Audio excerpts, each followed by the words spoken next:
Hi, I'm Ben Carter, and welcome to Cignature Saturdays.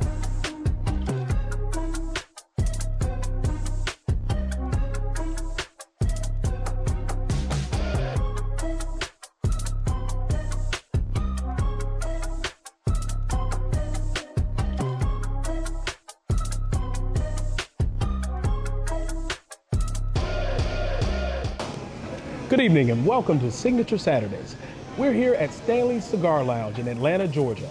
I'm sitting in with the owner, Monica Coleman. Good evening, Monica. How are you? I'm good. How are you? Good.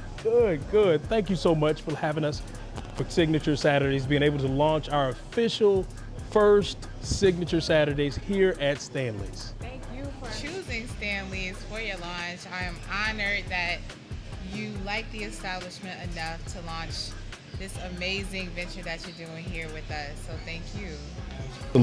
Absolutely. So I'll tell you a little bit of backstory. So I come into Stanley's for my birthday weekend, and I'm here with some friends, and they all came in from out of town, and we're here and enjoying the atmosphere. And I wanted to speak with the manager. Ironically, the manager comes over, speaks to me, brings me a birthday shot, and it's Monica. I'm expecting to meet some guy named Stanley, and it wasn't Stanley. It's Monica. She walks up and has this big bright smile, and she's happy birthday. And I'm like, okay, thank you. And I'm thinking she's just another server, and she says, I'm the owner. I was taken back a little bit. I said, okay, well, you're the person I needed to speak with. So, Monica, tell me this. How did you come up with the name Stanley? Okay, so Stanley is actually my grandfather. So my family is from Memphis, Tennessee. I'm from New York City, but my family's from Memphis, Tennessee. So Stanley Franklin was my grandfather. He was the first entrepreneur in my family. So his first business was a insurance firm that he opened right next to a barbershop, which makes sense if you think about it, right? Where's the best place to find men? They get the haircut, go next door, pay the premiums, get their insurance. Wrap the whole Saturday. Exactly. And then he had a uniform cleaning company, which makes sense again. But if you think about Memphis, Tennessee, over 50 years ago, Part of the Deep South. Right, that was tough. And then just the overall thought about entrepreneurship back then, right? You know, so unfortunately, some of my family kind of said, well, you need a job, right? So he was a Marine, and he was one of the first black postal workers in the city of Memphis. But I thought about it, and I was like, think about 2 generations ago, if he would have really been able to do what he knew made sense and to have his own business. 50 years later, we probably would have sold a book of insurance business to Allstate, Geico, and all been, all been millionaires. So this place is really in his honor, but really as something to hopefully for people like you or your viewers to kind of keep top of mind legacy building, right? And the things that we're doing right now in this moment are going to matter 50 years from now, 2 generations away, for people who will be thankful that we took the time to have a cigar, have a conversation, and build something amazing. We started this. This is a cigar focused show, and we didn't even talk about what we're smoking. Like, we gotta go back. We gotta talk about what we're smoking. People probably want to know what are you enjoying today? LFG. Is that the chapter 2? Okay, you're a Maduro guy. Yeah, definitely. Okay. Definitely Maduro. I have the Plasencia, the 149. So this was actually just released in November of 2021. So this is one of their newer offerings. It's amazing. I love it. It's amazing. Good stick? Absolutely good stick. You gotta smoke good, right? Absolutely. So tell me this. When did you get into cigar culture? Because one thing I've learned, in the years that I've been around and hearing about cigars and cigar lounges, and I had no idea there were so many black-owned cigar lounges. That was really, really shocking to me. So, what got you into cigar culture? I've enjoyed cigars for about 12 years now. And I have a cousin in Memphis, Tennessee, also a descendant of Stanley, who's a dentist and an avid cigar smoker. And so I just always enjoyed learning from him. But when I would go, he'd usually be outside grilling and smoking cigars, right? And so, so finally I was like, well, I want to try one. And so, I started trying stuff and trying to see, what I like. My older brother is an attorney. Again, I call him a cigar snob. He's very particular about what he smokes. But so I was typically the only girl in the mix of learning how to enjoy cigars. And the crazy part about cigar culture is, for a while, I didn't want people to know that I like cigars, right? Because it was frowned upon for a woman to smoke and like cigars, and so over the years you kind of start to learn what you like. And the interesting thing about Stanley's is that when it was a different place before I had it was called Cigarros, and I used to come here with one of my friends, and this was kind of one of our spots that we would come to. We would hang out, and then there was our spot on Camp Creek Parkway, which is in South Atlanta, called Oscars. So before Cigarros, there was Oscars. And so we would go to Oscars, and that's when I was a new smoker. So I'd be like Java, that type of stuff. Just kind of, again, learning. But that Oscars was my first introduction to a Black-owned cigar lounge, right? And the interesting thing about Oscars is that from Oscars, there are so many other people in this city who have open lounges that kind of all know each other because they all started smoking at Oscars. Yeah, which is kind of cool when you look at how the cigar culture here kind of exploded. The interesting thing about Atlanta's cigar culture is that we smoke different here, right? So before I opened, I traveled to Vegas, I traveled to other cities, Miami and Tampa, just to kind of see like what I wanted this place to be. And so Atlanta is just so different in terms of how it has a culture on it does. It really, really does. From food to dance to art. Yep. Atlanta is it's just its own thing. So when I was opening Stanley's, I wanted this place to be kind of a hybrid, right? A hybrid of a traditional cigar shop where you can come and you can smoke and you can watch, the news, or you can watch sports, get a coffee, and it's quiet and you can kind of hang out. But then also respecting the market I'm in. So, we have the band and we do all that other stuff. Right, you have to. So that was my evening when it goes a little bit. Yeah, you got to do a little bit of both. Absolutely. Thank you again. I wanted to also ask. So, as I stated when I met you, I was like, wow, I was expecting to meet a guy named Stanley. And when I tell you nothing, I'm involved in another company that's basically female driven. Mm-hmm. Okay. Oh, dope. So I love to see women, particularly Black women, in business, being entrepreneurs, being their own boss, owning ownership. Right. Right?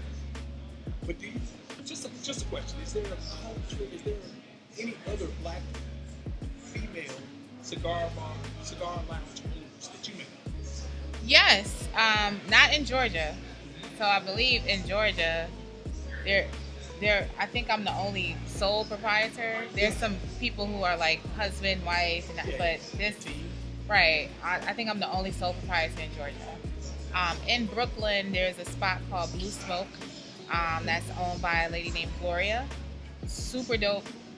When I was opening, she came down and we met, and she kind of was like, just good people. And that's my brother lives in New York. That's his home shop. Her spot's called Blue Smoke. In the North Carolina area, you have Sandra with Novelty Lounge. Sandra's amazing, right? I met her at Orlando Cigar Fest last year, just kind of on a long before Stanley's was even a thought. And she's just been such a supporter. There's a sister in the DC, Maryland area that has a pretty successful shop. So we're kind of like scattered, you know. Scattered about. Yeah, and but still everybody knows it. And it's actually it's tough.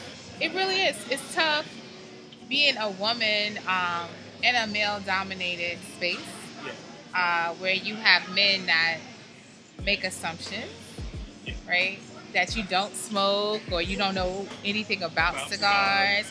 So then they come in the humidor, and if I'm working, you know, they'll think I don't know, and then I have to be an asshole and talk about everything from the Cuban seed and this and this and this, and then they're like, read them real quick. They're like, oh, you actually know? Yeah, sir, I do. You know, and it's crazy being the owner and then having to earn it back every time. Right? Yeah. You know, but I know women experience that period in the workforce, and so it's unfortunate. Yeah, you know, you just have to. For every one person like that, there are 4 or 5 that want to support you. So you got to focus on the 4 or 5 that want to support versus the one that believes that you don't deserve your seat at the table. Because one thing about black women, you think we don't deserve a seat, we'll bring the whole table and sit y'all at the table with us. Right. Tablecloth and everything. Exactly, right. Yeah, that's one thing about, that's one thing that really, really, truly attracted me to doing it here. Once I met you, I was like, oh yeah, because I'm around so many strong, powerful right. women. My wife's a member of this other company, this other group of women called Southern Crescent Women in Business. Sure, yeah. Uh-huh. She's part of that. So I'm around so many powerful, entrepreneurial women, and my mind was made up when I met you. I appreciate. We need you all support. I mean, we need, you know, as black businesses. I would say, you know, I'm in, you know, on Facebook. They're all, as I'm sure you know, they're different, you know, cigar groups, right? And so it's always interesting to kind of see the conversations that happen in those groups, and you know, and I do think sometimes people are harder on black shops than they are on others, but we still, most of us are doing our best to create a high class, high level experience for the consumer. You know, most of us don't want to have cut fees. We don't want to do that. We don't want to have minimums. We just want you to support the shop. You know, that's all. That's all. If you support the shop, those types of things wouldn't even be a thing, right? So that's one thing I made absolutely clear when launching this project, Cignature Cigars. I would only launch it at Black Cigar. We need the support. And I wanted those to be highlighted. I wanted those owners to be highlighted. Right. I wanted us to see ourselves owning. Sure. You know, absolutely. And I wanted that. I wanted more than that. I wanted others to see we can launch because and have a successful business. Because if you think about, you know, the traditional cigar smoker, like it's not someone up until a few years ago that really looked like us. But then you have cities like Atlanta, Charlotte, DC, where you have successful, professional black communities that understand how much gets done just having conversation over cigars. And now you have, you know, there's a level of classism in there. You know it can be. Where people want to believe that we're not sophisticated enough, so to speak, to be at the table having that cigar. And then you have some who, and this could be a whole other show for you, feel like this was supposed to be the men's locker room, and now you have women in it, you know, and they're like, this used to be my place, right? And now here come the ladies. Yeah. So you have those people too who have to kind of make that cultural adjustment as well. But everything evolves. It does. Everything evolves. And one thing that's constant is change. Absolutely. And one thing I've learned, particularly over the last 7 or 8 years of my life, being affiliated with this other company, is that, you know, there is so much that people have to offer if you just give them an ear. Absolutely. Just give them an ear. I mean, when people sit down and actually talk to me, or I'm sure you learn a lot. You know, that's the beauty of, if you look at how I have even the chairs set up in here, it's impossible to be in here and probably not talk to somebody that you didn't come here with. That's intentional, right? Because you're looking at the person. It's impossible not to say, "Hey, how you doing?" Right? And from that one 'Cause they're right conversation, across from yeah, you. from that one conversation, it could turn into a resource for you. It could turn into a new relationship. It could turn into a friend. It could turn into so many different things. All Business started opportunity. absolutely with just conversation and cigars. So And that in a nutshell is why I created Signature Salad. absolutely. I wanted people to meet around a good steak and learn from each other. Hmm. Learn about what this guy is into and have somebody to always know a guy. Right. You If know, it's one thing you'll learn about cigar shops, it's you'll find a guy. Yeah. So like even in here right now, it's not even a lot of people in here. There's a guy who works for a major airline who works in the Sky Lounge, right? He's a guy. He's one of my guys because he comes in here. So I can go to the airport and I can say, hey, can I come up? There's a guy that, used to work for the government. That's a wealth of knowledge for other veterans. And I can say, you know what, you need to talk to him because he, worked for the government. He can give you some information. So there's always a guy, right? And sometimes you'll never meet that guy unless you had a chance to. Absolutely. Because they're typically at a place like this or on the golf course. And Yes. if you're not a golfer, then I suggest you grab a stick. If Yes. you can't grab a club, grab a stick. You know? I'm a okay golfer. Yeah, I'm terrible. I won't lie to you.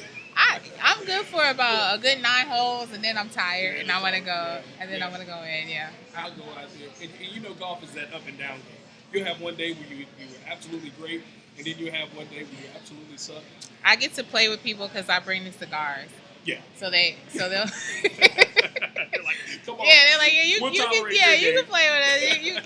You bringing cigars? I'm like, I'll bring them. Yeah, that's fine. Absolutely. So I get to play because of that. Yeah, cigars are great unifier. Absolutely. Great unifier.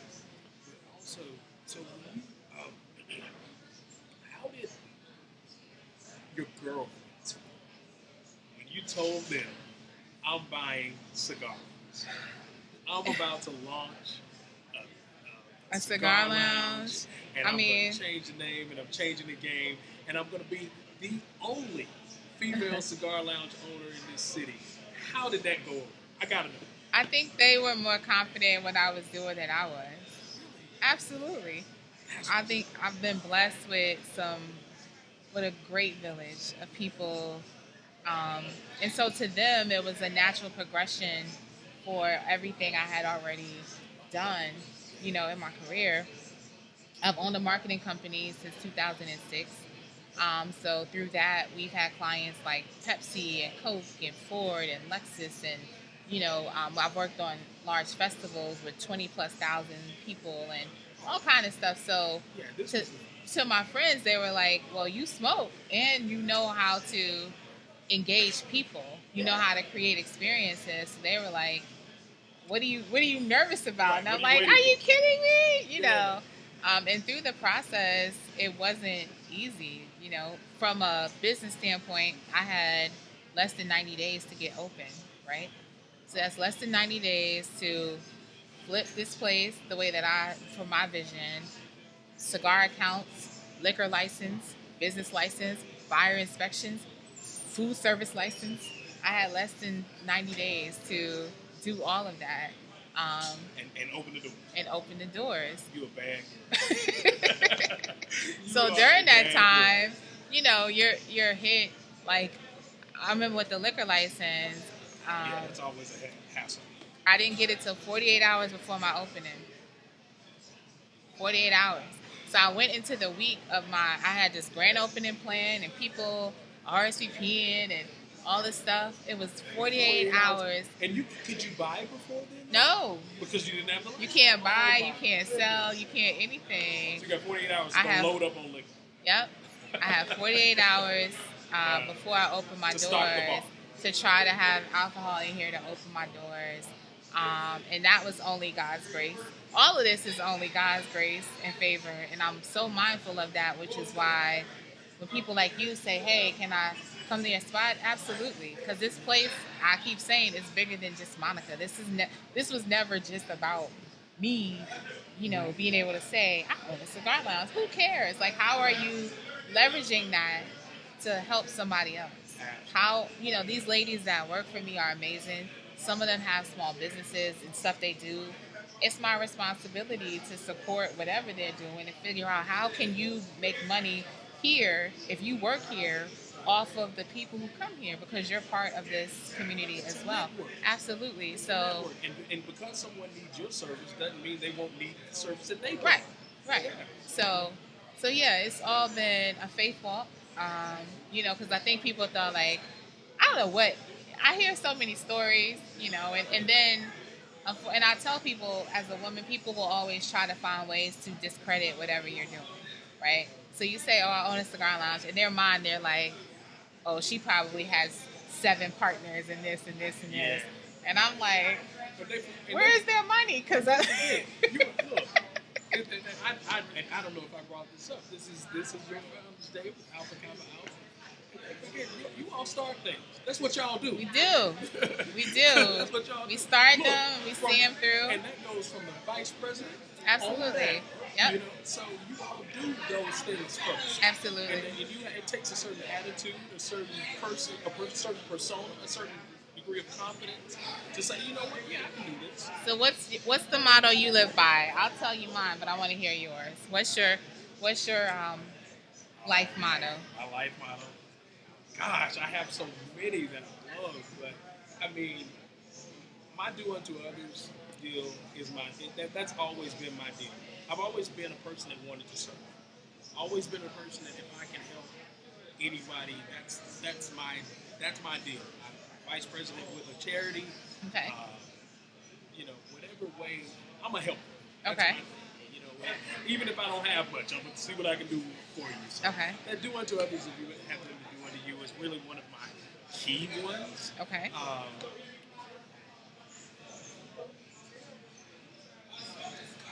I stumped you. You didn't. Yeah, you know I had that communications background. I can do this. Right back on me. Flipped it right back on me. But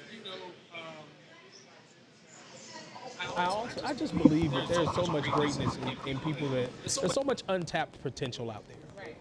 There are people that are great in things that they have no idea that they're great at because they're so afraid to step outside of that comfort zone and do something different. Right. They go to that job every day and they really don't like it. They hate the traffic. They do all of those things and they suffer through life, literally. They suffer through life. They go and they hate what they're doing, but they have something that they're talented at, but they don't believe in it. Right. And believe is, it's bigger than anything, man. Absolutely. It's bigger than anything. And I firmly believe if you go out there, you pray about it, and you take charge, and you make that step, he got your back. Absolutely. He got your back. Mine is Star Wars. Star Wars? Yes. It's from Yoda. And are you familiar with Star Wars? Kinda? Novice. Okay. So there's a character named Luke Skywalker. Yeah. Okay. And he's being trained by a Jedi Master named Yoda, the little green guy. Yeah. So Yoda says to Luke, there is no try, either do or do not. There it is. And so that is my... Yeah. That is my, and if you think about it, it applies to everything. Whether it's a business, a marriage, a workout plan, no matter what, there is no try. There is no try. Either do or do not. Because try just makes you feel better about not doing it. Yeah. When you said I tried, that just makes you feel better about not accomplishing your goal. Yeah. That's all. It doesn't mean you didn't do anything. You just tried. So, right. so that's how I try to live. Yeah. Either you're going to do it or you're not. Either you're going to do it or you're not. It's one of the, and if you don't, it's okay. Yeah. But if you decide to do it, do it. Yep. Absolutely. Well, Monica, it has been a pleasure sitting here with you. Good. I absolutely love this lounge. Thank you so much. I absolutely love the fact that you own this lounge. And I want you to continue to walk in your greatness and walk in your space and command the room like you do. Continue to just be who you are and have these other, because what I would love to see is other black women come to you and say, hey, I'm thinking about opening a cigar lounge, but it's down here in Warner Robins. Right. Can you help me? Right. or it's down Yeah, here in there's, Augusta. There's so Can you help many me? amazing sisters of the leaf, you know, Yeah. that are innovative. Like Christine has Lipsticks and Fingertips, a mobile lounge, which is like this huge trailer, and she takes it to events and kind of lays it out. Like, and I they just just pull think up. that's, yeah, I think that's so dope. Yeah. You know, again, the ladies that have their shops on the East Coast that I've had the pleasure of meeting.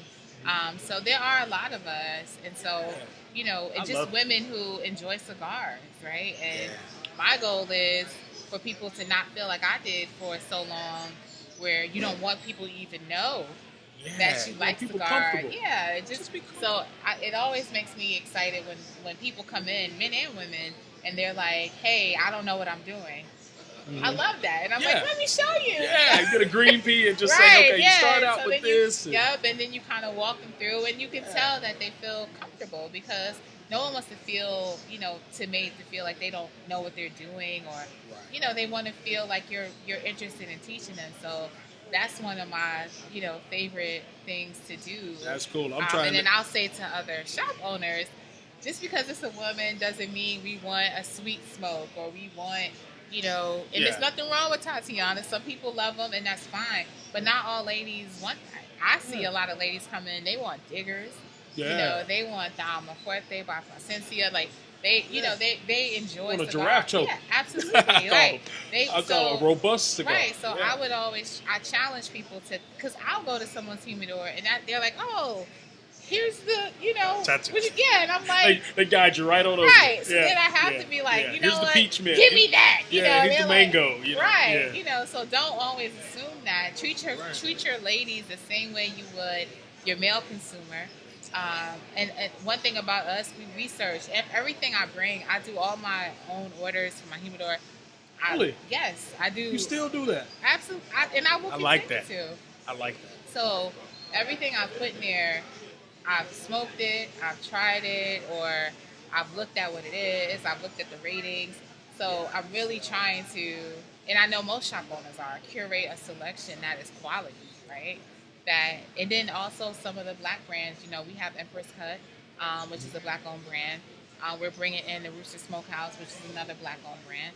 So, you know, also some things you may not have heard of, but are actually really good smokes as well. So, and I think that's the same thing most, you know, shop owners are trying to do. And you know, I have some brothers out there that smoke, and you know, of course, you always have those that are cigar snobs, and I will tell them in a minute, buddy, you can find a really good, and I mean really good, $10 smoke. You can. You know, everybody assumes that, you know, don't get me wrong, in most things, price equals quality, but in cigars, it kind of, I mean, you can weave some really good sticks in there like, at a reasonable price. You can, and the thing that people, like, someone asked me the other day, like, well, why do you like cigars? And I said, you can smoke something different every day of the year. You really can. Yeah. Like, there's always something new that you can try. Your palate is always going to evolve. Right. What you're enjoying may depend on what you're drinking or eating, or the time of day, right? What you like to have with your coffee is not what you like to have before you go to bed. No. So to me, and then just I'm fascinated by the process of constructing a cigar. Yeah. Right?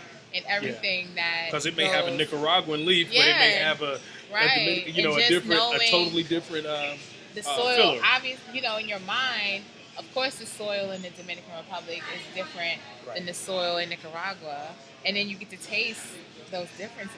So for me, I'm fascinated by how I feel exquisite it is to even construct a cigar, and the experience that you can have. You can put and you and I may smoke the same thing and experience it differently. Totally different. So to me, it's just it's fascinating, you know, and I love it. And so when you envision opening Stanleys, did you see it in a way that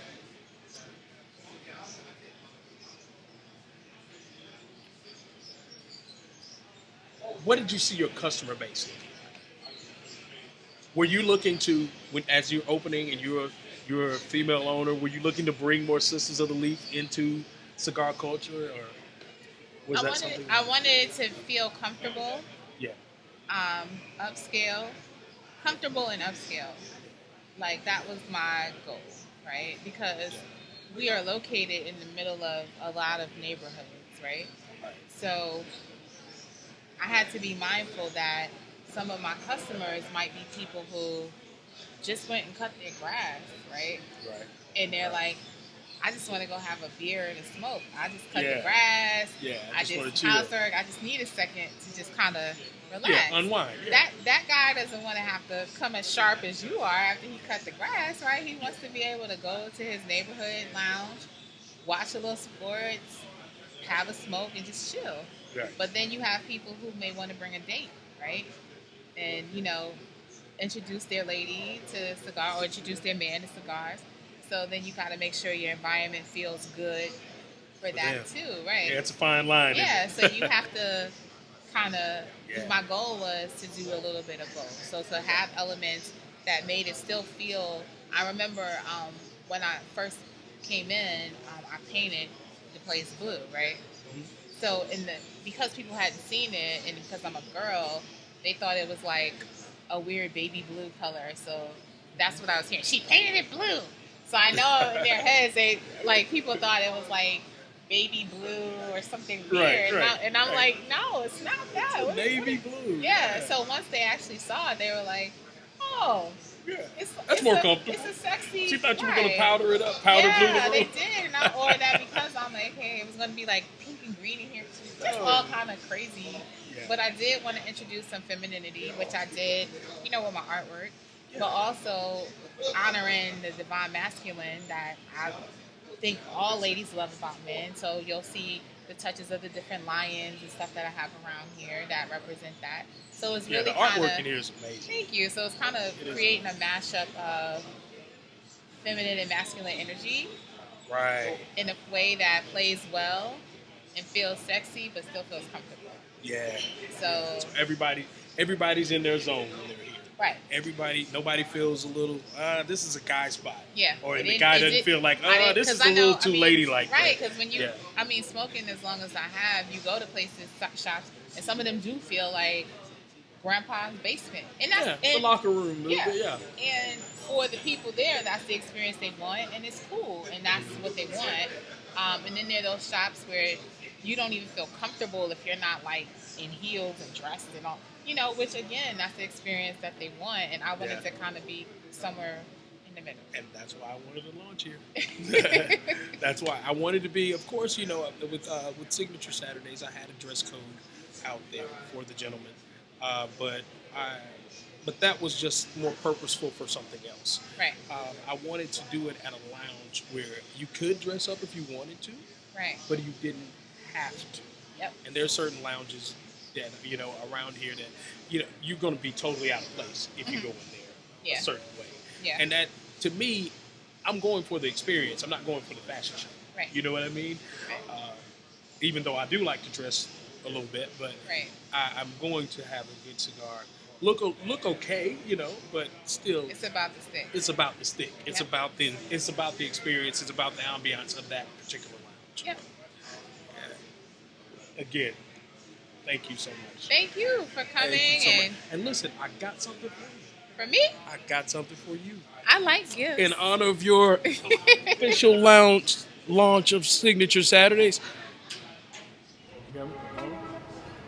So, I got a couple of gifts for you. Ooh, I like gifts. Do I get to open them on camera? Absolutely. So, in honor of you being my very first lounge for Cignature Saturdays, Okay.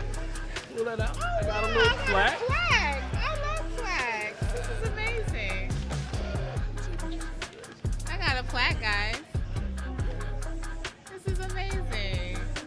Oh, wow. Thank you so much. Absolutely. And it says, well, let me You want to read read it? it. Yeah. Okay. It says, presented to Monica Coleman, owner of Stanley Cigar Lounge. In appreciation for being the very first cigar lounge to host Cignature Saturdays. Networking events presented this day, Saturday, January 15th. J15. I So know, used to saying J5. J15. Benjamin Carter. Hey, thank you. I got the flag.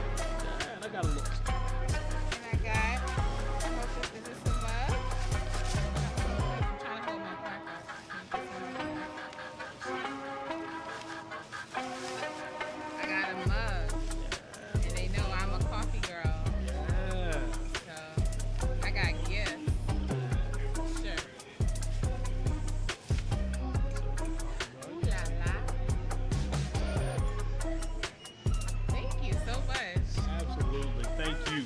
taking time to be with us.